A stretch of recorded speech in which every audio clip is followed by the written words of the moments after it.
இந்த பதிவுல அறிவு நண்பர்களுக்கு பரிகாரங்கள் சொல்ல மட்டும்தான் இன்னைக்கு இந்த பதிவு.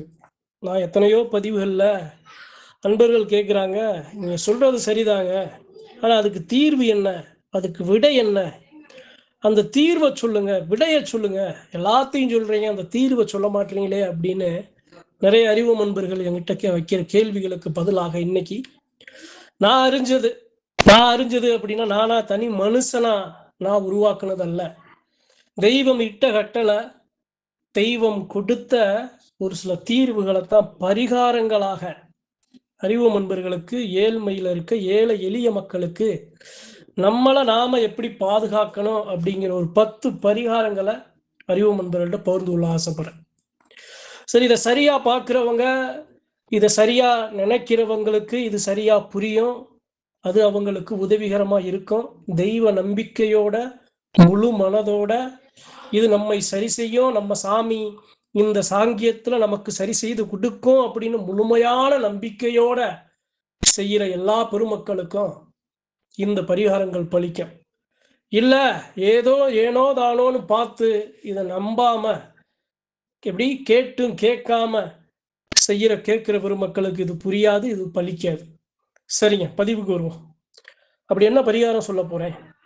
ஒரு சாதாரண மனுஷன் தெய்வத்தை சுமக்கிற சாமியாடி, அதே சமயம் ஒரு சில தீய வினைகளுக்குள்ள சிக்கி தவிக்கிற சாமியாடி, மேல வந்த சாமி நல்லா பேச வைக்கணும் அப்படின்னு ஆசைப்படுற ஒரு சாமியாடி, நடக்க போற நிகழ்வுகளை முன்னக்கூட்டியே சரி செய்யணும் அப்படிங்கிற சாமியாடி, உடல் பாதிக்கப்பட்டு அந்த பாதிப்புல இருந்து நம்ம மீண்டு வரணும் அப்படின்னு நினைக்கிற சாமியாடி, எப்படி வெளியே சொல்லவும் முடியாம மெல்லவும் முடியாம இருக்கிற பெண்களுக்கு, தாய்மார்களுக்கு இந்த பரிகாரங்கள் உங்களுக்கு உதவியாக இருக்கும். சரிங்க, என்ன பரிகாரம்? முதல்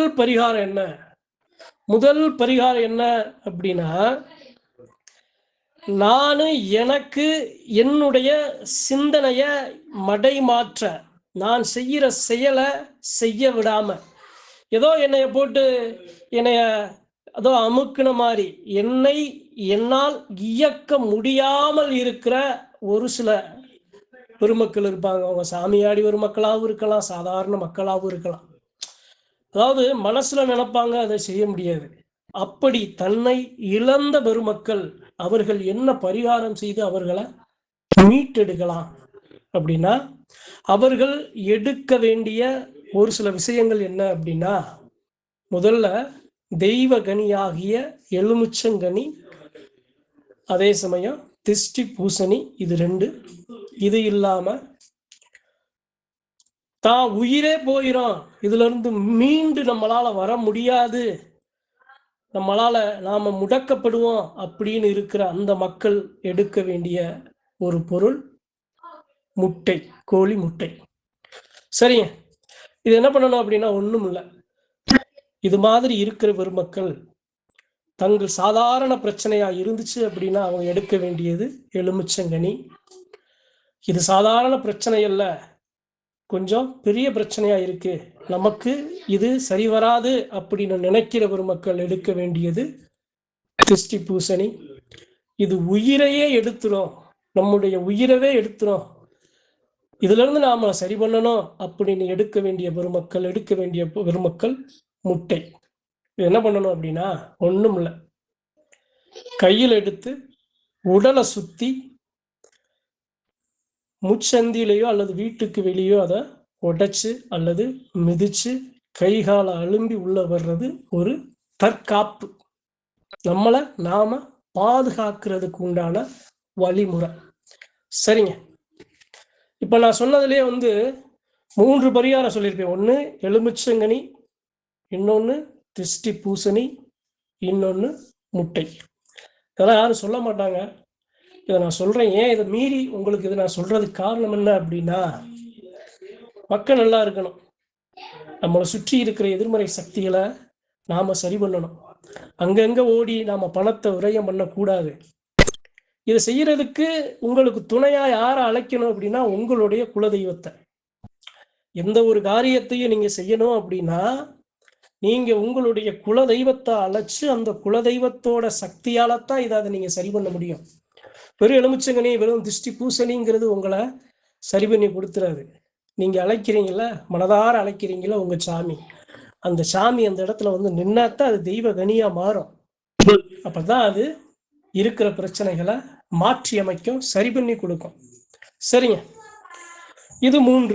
இப்ப நான் சொன்னதுல 3 பரிகாரம் சொல்லிட்டேன், சரியா? சரி, 4வது பரிகாரம் வருவோம்.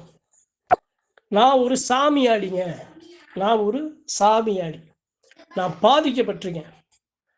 பாதிக்கப்பட்டிருக்கேன். என்னுடைய உடல் நானே இழந்துக்கிட்டே வர்றேன். எனக்கு ஏதோ ஒரு சில சூழ்வினைகள் ஏதோ என்னை சுற்றி நிற்குது. என்னுடைய உடல் பாதிக்கப்பட்டிருக்கு.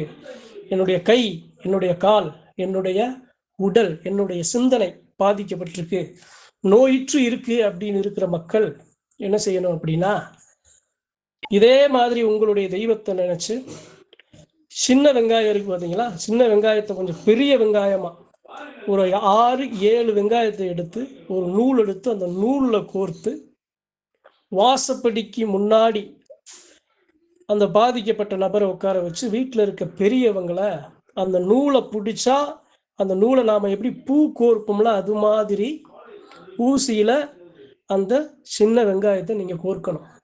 இதெல்லாம் என்னங்க நம்புற மாதிரியா இருக்கு? நம்புற மாதிரி தான் இருக்கு. இது வந்து ஏதோ நான் சொன்னேன் அப்படிங்கிறதுக்காக இதை நான் சொல்ல வரல.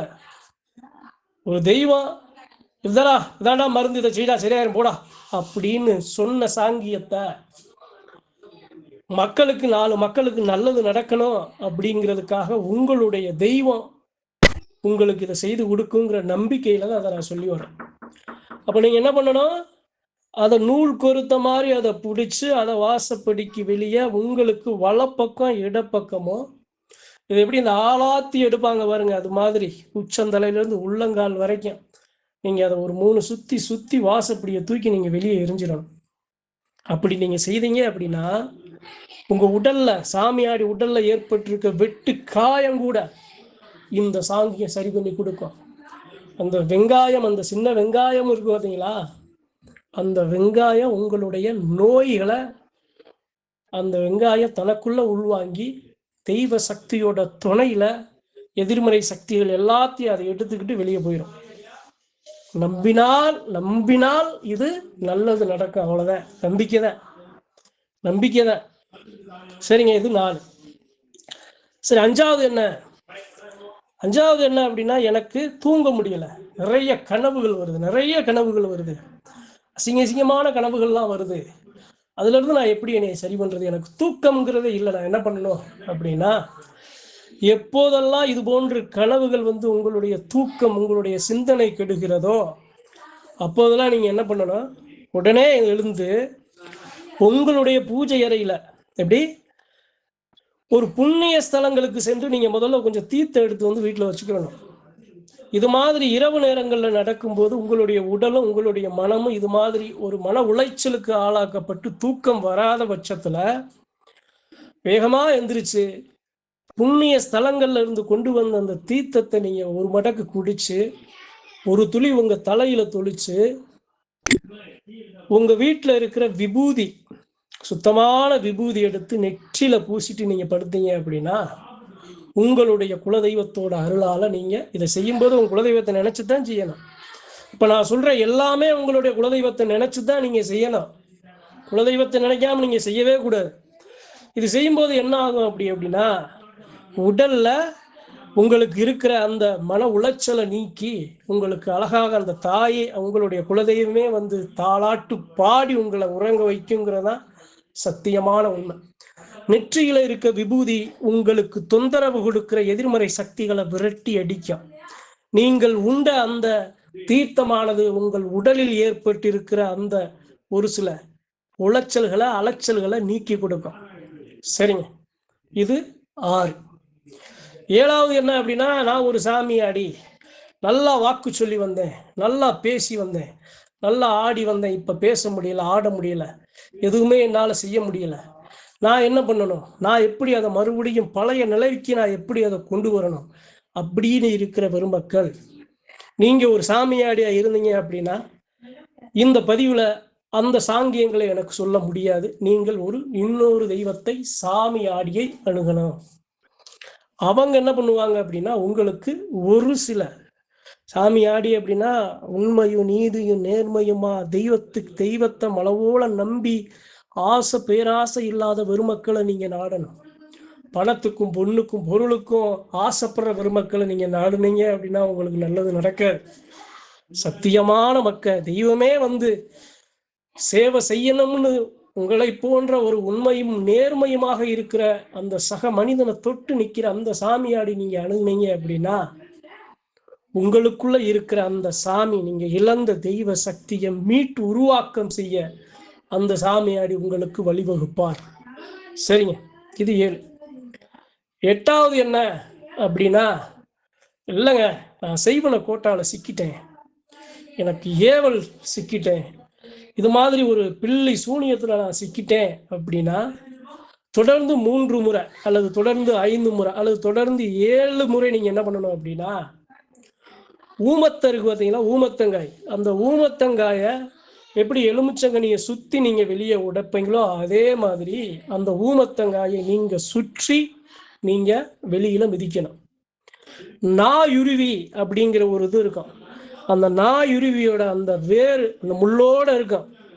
அதை எடுத்து இடுப்பில் ஒரு 10 நிமிடம் கட்டி அதை எடுத்து நீங்கள் வெளியே எறியணும். இந்த 2மே என்ன பண்ணும் அப்படின்னா, உங்களுக்கு இருக்கிற செய்வன கோட்டா, பில்லி, சூனியம், செய்வன ஏவல் எதுவாக இருந்தாலும் அது உங்களை எப்படி அழிக்காத வண்ணம், உங்களை மேலும் சிதைக்காத வண்ணம் அது உங்களை பாதுகாத்து கொடுக்கும். சரிங்க. 9வது என்ன அப்படின்னா, என் வீட்டில் அடிக்கடி நிறைய சண்டைகள் வருது, சச்சரவுகள் வருது, நிறைய உயிர் இழப்புகள் வருது. என் வீட்டில் நிறைய உயிரினங்கள் வளர்க்குறேன், இழப்பு தான் வருது, நஷ்டம்தான் வருது அப்படின்னு இருக்கிற பெருமக்க, எவ்வளவோ எல்லைக்கு போனேன், எவ்வளவோ ஆலயத்துக்கு போனேன், இது மாதிரி எலுமிச்சங்கனி, தெய்வகனி இதெல்லாம் நான் செஞ்சேன், ஒன்றும் இல்லை, யாக வளர்த்தேன், எதுவும் எனக்கு பயன் அளிக்கலை அப்படின்னு இருக்கிற பெருமக்க, உங்கள் வீட்டில் அதே ஊமத்தையில் விளக்கு போடணும். ஊமத்தையில் ஒரு ஊமத்தங்காய் எடுத்து அந்த ஊமத்தங்காயை அது உள்ள ஒரு விளக்கு மாதிரி தயாரித்து உள்ளே இருக்கிறத வெளியே எடுத்து அதில் இழுப்பு எண்ணெயில் ஊமத்தங்காய் வாசல் படி உங்கள் கன்னி மூலை, ஈசானி மூலை ஏதாவது ஒரு இடத்துல அந்த ஊமத்தை விளக்கு நீங்கள் போட்டீங்க அப்படின்னா உங்கள் வீட்டில் இருக்கிற எதிர்மறை சக்திகள் மாறும், சண்டை சச்சரவு மன குழப்பங்கள் இது எல்லாமே சரியாகும். சரிங்க. 10வது பரிகாரம் என்ன? நான் ஜாமி ஆடிங்க, ஆனால் எனக்கு ஏதோ ஒரு ஏவல், ஏதோ ஒரு எச்சினி, ஏதோ ஒரு துஷ்ட சக்தி அல்லது ஏதாவது ஒரு சக்தி என்னை நான் இழக்கும்படி பெண்கள் மேல் அதிக மோகத்தை எனக்குள்ள செலுத்தி தெய்வத்தை வழிபட விடாம, வணங்க முடியாம, நெருங்க முடியாம எனக்கு நிறைய இடையூறுகளை கொடுத்துக்கிட்டே இருக்கு. இதுல இருந்து நான் எப்படி சரி பண்ண முடியும்? எனக்கு அந்த சிந்தனை வந்துகிட்டே இருக்கு, காம சிந்தனை அதிகமா வந்துகிட்டே இருக்கு. இதுல இருந்து நான் எப்படி என்னை சரி, ரொம்ப ஆழமா இருக்கு. ஆலயத்துக்கு போயிட்டு வந்ததுக்கு அப்புறம் மறுபடியும் ஆயிருது. விரத நாட்கள் அல்ல, விரதம் முடித்தப்பவும் மறுபடியும் இது மாதிரி எண்ணங்கள் என்னை சிதைச்சுக்கிட்டே இருக்கு, என்னை உயர விட மாட்டுது, நான் இதனால பலவீனப்படுறேன், மற்ற சிந்தனைகள் எதுவுமே எனக்கு வரமாட்டுது, குடும்பத்துல எனக்கு பாதிப்பு ஏற்படுது, என்னுடைய உடல்ல நான் ஒரு சக்திகளை இழக்கிறேன் அப்படின்னு இருக்கிற பெருமக்கள், நீங்கள் செய்ய வேண்டியது என்ன அப்படின்னா, எந்த சாமி உங்க மேல வருதோ அல்லது நீங்க வணங்குறீங்களோ அந்த சாமியை நீங்க உங்க பக்கம் நீங்க வர வைக்கணும். அந்த சாமி இது போன்று உங்களுக்கு இடையூறு கொடுக்கும் அந்த சக்திகளை அழிச்சு வெளியே தொடச்சு வெளியே எரியணும்.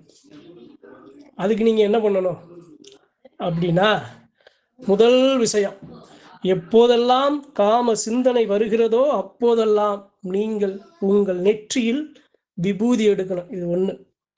2வது, எலுமிச்சங்கனி உங்க கையில இருக்கணும். 2. 3வது என்ன அப்படின்னா, இது மாதிரியான நினைவுகள் அதிகமாக வரும்போது உடனடியாக உங்களுடைய உடலை சுத்தப்படுத்தணும். உடனே உங்களுடைய உடலை இதுல இருந்து மீள்றது ரொம்ப சிரமம். நான் சொன்னப்போ 9 விட அந்த 10 இதுல இருந்து மீண்டு வர்றது ரொம்ப கஷ்டம். ஆனா இந்த இடத்துல விபூதி, எலுமிச்சங்கனி உங்கள் உடலை சுத்தப்படுத்துறது, இது மாதிரி செயல் என்ன ஆகும் அப்படின்னா, உங்களுக்கு கொஞ்சம் கொஞ்சமாக அதுல இருந்து மீண்டு வர அது வழிவகுக்கும். அப்ப நீங்க என்ன பண்ணணும்? கடைசி கட்ட அந்த நேரத்துல நீங்க என்ன பண்ணணும்?